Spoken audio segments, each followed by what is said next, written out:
From the Seaport, Greeny here and the crew ready to go. Heather and Paul will be along in just a few minutes, but our NFL crew will start the conversation today. Neek and another turtleneck today. That's 2 this week. I like it.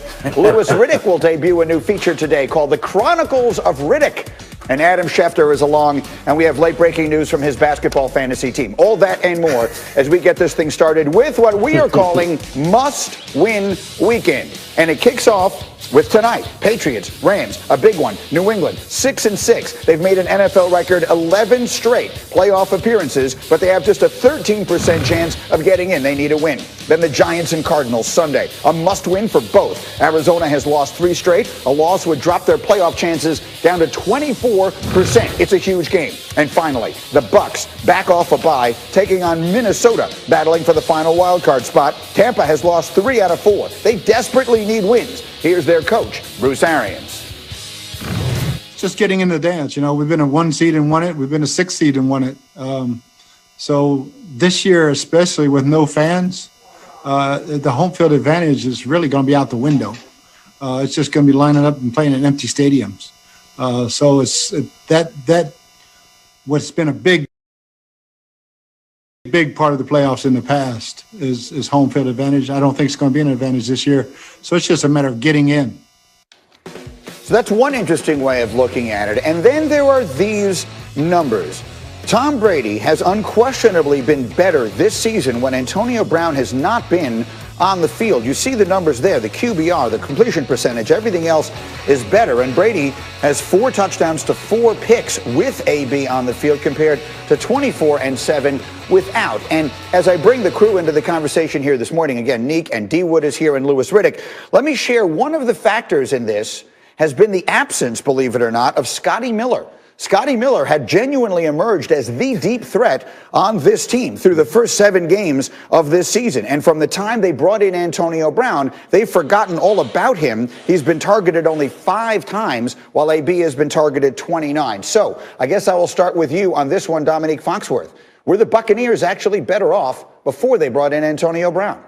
It seems like they absolutely were. The numbers suggested, and I was concerned, and I advised against bringing Antonio Brown because you can't trust him off the field necessarily, and he might cause some other issues for your team. But the fact of the matter is you're not getting the benefit of the high risk of adding someone like AB to your team. So I'm not sure why you have him there. And I remember when they were going after this, we all knew when they were going after AB, we all knew that meant less reps for Scotty Miller. And we all laughed because it's like, hey, Scotty Miller looks a lot like those receivers that Tom Brady is comfortable with. However, he doesn't play like them. Scotty Miller, as you mentioned, is the deep threat guy that breaks this offense open, and I'm sure AB is capable of doing those things, but for some reasons it's not coming together. Maybe it's the teams they're playing, but right now I don't think AB is worth the risk of having him on the roster. To your point, Scotty Miller, before AB got there, in 7 games, 25 catches, over 400 yards, averaging over 15 yards per catch. Louis Riddick, what do you see? Yeah, look, Scotty Miller has been dealing with some injury, but you're right. Look, he's a guy who had emerged and someone who had become a legit home run hitter for them. And it is disappointing that you have seen his production kind of fall off a cliff. I'm hoping they're able to work him back into it. With AB, look, there's been some shots that really, in football games that he has been playing in, that really have nothing to do with him in terms of them not being able to hit on him, that Tom has just flat out missed them. I think overall, I'm not going to focus too much on the fact that AB is a direct cause of this offense not being as efficient as far as Tom Brady is concerned since he has been there. I'm not going to say it's just him. I'm going to say overall they haven't been executing very well at all. And defensively, you saw what happened to them against Kansas City. They just got taken apart, and they're going to have to adjust some things that way. But they need to get Scotty Miller back going. Tom does need to. He looked bad on the Monday night game that we had down there recently against the Rams, and they overall better start playing better, or they're going to be on the outside looking in. It's a fascinating way of looking at this as well, and we can spend a little time on it later, with so many of these acquisitions feeling as though they were Brady-driven and some of them not working out so well. Maybe AB is not. Maybe Leonard Fournette has not done much. Damian Woody, what are we seeing there in your old quarterback, Tom Brady, in the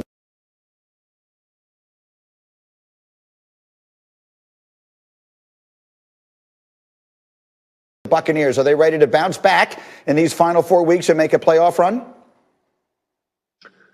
Greeny, it's hard to turn the light switch on at this point in the season. You are what you are at right now. So what we've seen from the Tampa Bay Buccaneers is just a disjointed unit. You know, they needed the benefit of an offseason with a new quarterback, all the new players, Tom and a new scheme. But what we've seen is Tom Brady missing receivers. You know, disputes about what system is best. You know, is it Tom's system with New England or this Bruce Arians, system down in Tampa? That's not going to get fixed in December. So I think the Bucs are what they are right now. Do they come out, Dominique, quickly, do they come out and look like a different team after a bye week? It's a very late bye, the latest that anybody had in the sport. Is that enough time, that time off and self-scouting, to come out and look at least a little bit different offensively? I don't think so. I think that you are who you are, as D would say, and he called them a light switch team. I think that's right, is they kind of flick it on sometimes and flick it off. So they might have a great game like they did against the Packers, which is really the only NFC contender that they've beaten. And they played other NFC playoff potential teams, and they've lost to them, most embarrassingly, to the Saints. So I don't expect much from this team going forward. I think that this partnership hasn't really been a partnership between Brady and the Bucs. The best thing that you can have in a partnership is a give and a take and someone to control your worst impulses. It doesn't seem like that's happening in Tampa Bay. It feels like Brady kind of gets to make the front office decision. He kind of gets to make the game plan decisions. He's making the decision where you throw the ball. And obviously, I don't know exactly what's happening down there, but Bruce Arians seems really uncomfortable with the way this team is going. And the only person he seems to be pointing a finger at or kind of tilting his head towards is the Hall of Famer, the greatest of all time, Tom Brady. It's an interesting perspective. It's something I want to come back to a little later in the show because I think there may be more there than meets the eye. In the meantime, to what has been the biggest story of the NFL this week, and that is the benching of Carson Wentz in Philadelphia. Eagles head coach Doug Peterson explaining why he named rookie Jalen Hurts his starter for this weekend after Hurts relieved Wentz in the Eagles' loss to the Packers on Sunday and produced 138 yards of offense. Here's Peterson. I think Carson Wentz can be an exceptional quarterback in this league, and he's proven that, right? He back in 17, 18, last year. And we got to continue to battle and fight and work with him individually, work with him within the confines of the offense, the structure, and get back to being Carson Wentz. And I can't predict, what's going to happen next week or the last 3 games, but I know this week we can begin that process of beginning to improve and getting better and seeing things a little bit differently. All right, so I've been waiting all week to get Shefty in on this conversation. Shefty, take us inside what's going on in Philadelphia. What are we hearing about the decision and the future?